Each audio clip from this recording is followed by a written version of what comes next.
मधुराष्टकम्। अधरं मधुरं वदनं मधुरं नयनं मधुरं हसितं मधुरं हृदयं मधुरं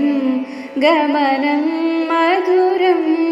मधुराधिपतेरखिलं मधुरं मधुराधिपतेरखिलं मधुरं वचनं मधुरं चरितं मधुरं वसनं मधुरं वलितं मधुरं चलितं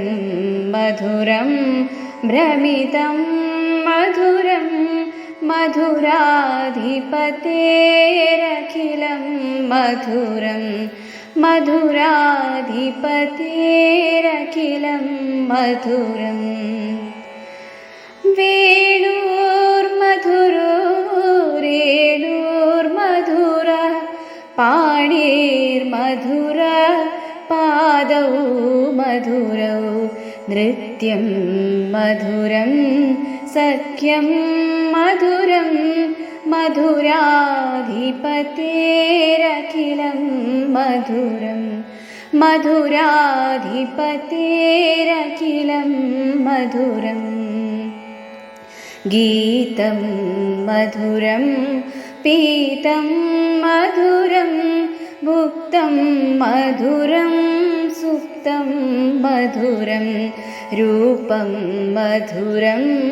तिलकं मधुरं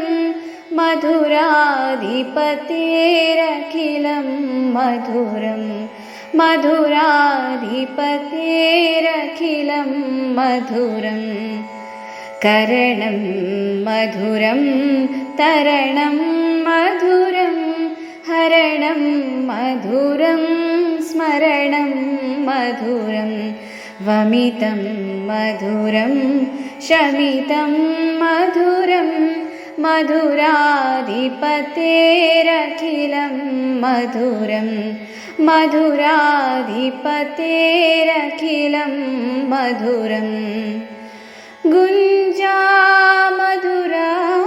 माला मधुरा यमुना मधुरा वीची मधुरा सलिलं मधुरं कमलं मधुरं मधुराधिपतेरखिलं मधुरं मधुराधिपतेरखिलं मधुरं गोपी मधुरा लीला मधुरा युक्तं मधुरं भुक्तं मधुरं दृष्टं मधुरं शिष्टं मधुरं मधुराधिपतेरखिलं मधुरं मधुराधिपतेरखिलं मधुरं गोपा मधुरा गावो मधुरा यष्टिर्मधुरा सृष्टिर्मधुरा दलितं मधुरं फलितं मधुरं मधुराधिपतेरखिलं मधुरं